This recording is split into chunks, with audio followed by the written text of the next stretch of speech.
Welcome to my channel classes by Sunita ma'am. सभी बच्चों का हिंदी की क्लास में स्वागत है। बच्चों, आज इस वीडियो में हम समझेंगे संस्मरण विधा किसे कहते हैं। पिछली वीडियो में हमने रिपोर्टाज रेखा चित्र विधा को समझा था। जिन बच्चों ने वो वीडियो नहीं देखी है उसका लिंक डिस्क्रिप्शन बॉक्स में दे दिया गया है, वहां से आप देख सकते हैं। बच्चों, बोर्ड परीक्षा के लिए ये जो विधाएं हैं ये बहुत ही महत्वपूर्ण है, क्योंकि इनमें से जरूर प्रश्न आता है। या तो ये पूछा जाता है कि संस्मरण विधा क्या है, या कोई भी रचना दे दी जाती है और उसमें पूछा जाता है कि इसकी विधा क्या है। तो बच्चों, पहले तो यही जान लो कि संस्मरण विधा किसे कहते हैं।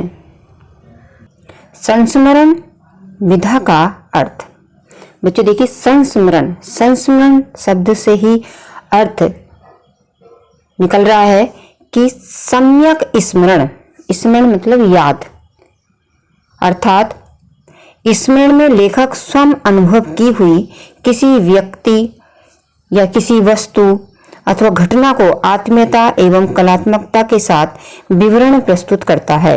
यहाँ तक समझ लो बच्चों कि संस्मरण में क्या होता है। संस्मरण एक सम्यक संस्मरण, अर्थात संस्मरण में लेखक स्वयं यानी जो लेखक है, जो लिखने वाला है, वो खुद अनुभव करता है किसके बारे में, किसी वस्तु, व्यक्ति अथवा घटना के बारे में।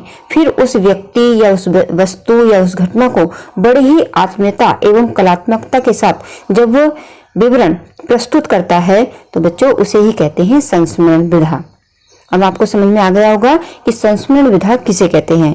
यानी जब लेखक अपनी खुद की अनुभव की हुई या किसी व्यक्ति के साथ बिताए हुए समय की या किसी वस्तु की, किसी व्यक्ति या किसी भी घटना की जब वो बड़ी ही आत्मीयता से अपने लेखन में, लेखन कला में वो कलात्मकता के साथ उसको लिखता है तो उसे ही संस्मरण कहते हैं।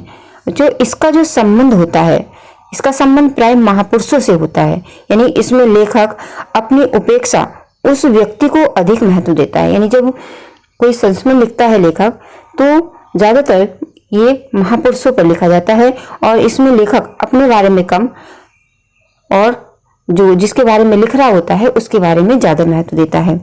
जिसका वह संस्मरण लिखता है उसमें किसी विशिष्ट व्यक्ति का स्वरूप, आकार, प्रकार, रूप, रंग, स्वभाव, भाव, भंगिमा, व्यवहार, जीवन के प्रति दृष्टिकोण, अन्य व्यक्ति के साथ संबंध, बातचीत आदि बातों का विश्वसनीय रूप से आत्मीयता के साथ वर्णन होता है।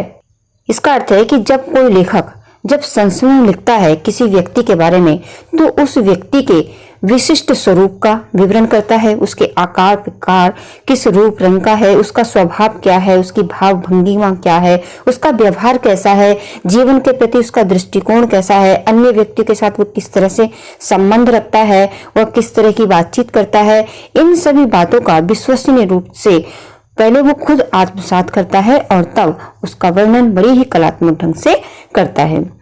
बच्चों, एक रेखा चित्र और संस्मरण इन दोनों में भी थोड़ा सा फर्क होता है, अंतर होता है। रेखा चित्र में किसी के चरित्र का कलात्मक यानी चित्र प्रस्तुत किया जाता है। इसको एक ही बार लिखना है, दो बार ये नहीं लिखना है। यानी इसमें क्या होता है, रेखा चित्र में किसी के चरित्र का कलात्मक चित्र प्रस्तुत किया जाता है, किंतु संस्मरण में क्या होता है, किसी के चरित्र का यथा तथ्य रूप प्रदर्शित किया जाता है। समझ में आइए बच्चों। रेखा चित्र में क्या होता है, किसी के चरित्र का कलात्मक चित्र प्रस्तुत किया जाता है, और जो संस्मरण होता है उसमें किसी चरित्र का यथा तथ्य रूप प्रदर्शित किया जाता है। मतलब ये समझो कि जब हम रेखा चित्र लिखते हैं तो किसी के चरित्र का हम कलात्मक ढंग से उसके चरित्र का एक चित्र सा उभार देते हैं अपनी लेखन क्रिया में, लेकिन जब हम संस्मरण लिखते हैं तो उनके चरित्र का यथा तथ्य रूप अपनी लेखन कला में उतारते हैं। तो बच्चों, यही अंतर होता है रेखा चित्र में और संस्मरण में। तब आपको समझ में आ गया होगा कि संस्मरण क्या होता है कि जब लेखक स्वयं की हुई किसी वस्तु, व्यक्ति अथवा घटना का आत्मीयता एवं कलात्मकता के साथ विवरण प्रस्तुत करता है तो उसे ही संस्मरण विधा कहा जाता है। अब बच्चों, परीक्षा में पूछ लिया जाता है संस्मरण के प्रमुख लेखक कौन है, यानी संस्मरण विधा के, यहाँ पर संस्मरण विधा के प्रमुख लेखक कौन कौन है। तो बच्चों सन 1907 में बाबू बाल मुकुंद गुप्त ने पंडित प्रताप नारायण मिश्र के संस्मरण लिखकर इस विधा का सूत्रपात किया।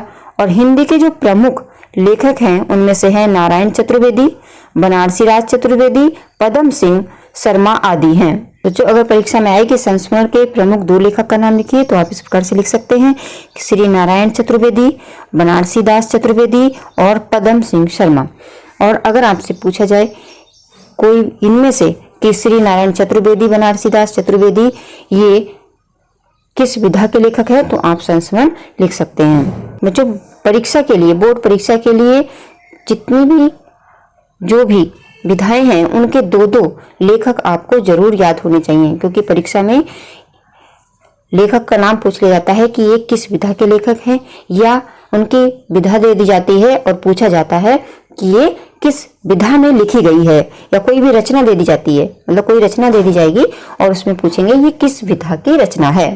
तो बच्चों अब आपको समझ में आ गया कि संस्मरण किसे कहते हैं। संस्मरण किसी स्मरणीय घटना या तथ्य को जब कोई व्यक्ति उसके यथार्थ रूप में सशक्त रूप एवं रोचक भाषा शैली में प्रस्तुत करता है तो उसे ही संस्मरण कहते हैं। अब बच्चों आपको समझ में आ गया होगा कि संस्मरण विधा किसे कहते हैं, और समझ में आ गया है तो वीडियो को लाइक करिए और अपने दोस्तों के साथ शेयर करिए।